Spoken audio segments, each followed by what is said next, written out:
Hello, magdidingding po ako. Nagpakulo na po ako ng tubig. Lagay ko na po yung mga rekado.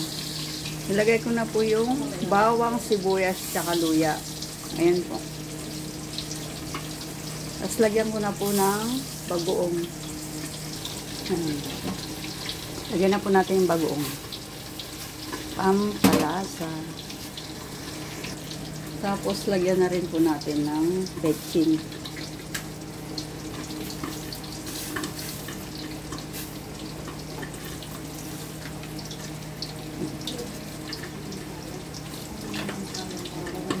Lagay ko na rin po yung sahog na hibi.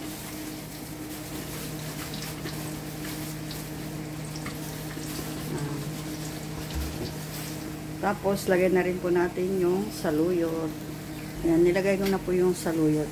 Inuna ko pong ilagay yung saluyot kasi matagal po siyang maluto. Kapag hindi kasi naluto itong mabuti, sasakit po yung tiyan. Tapos takpan po natin. Mga ilang minuto, luto na po yan. Tapos buksan ko po. Lagyan na rin po natin yung gulay ng ampalaya. Ayan, nilagay ko na po yung ampalaya. Para hindi mapait, huwag mo nang haluin. Mga ilang saglit lang. Tapos halo-haluin na rin po natin para yung ampalaya ay maluto.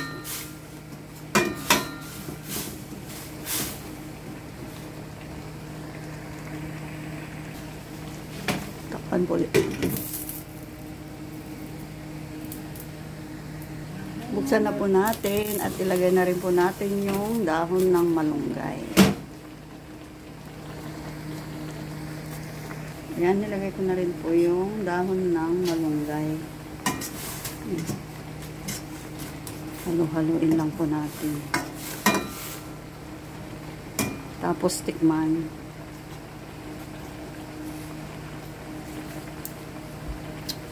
Sarap na. Tapos lagay ko na rin po yung sahog na pritong tilapia. Ayan na po yung pritong tilapia. Sinahog ko na po siya.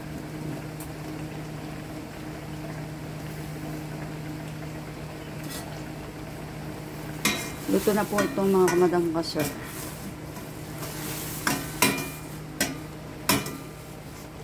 Masustansya na, matipid pa. Ganito po ang ating luto dahil ito po ay masustansya. Mantayin na po. Thank you for watching. Dinengdeng, saluyot, ampalaya at malunggay na may sahog na pritong tilapia. Bye!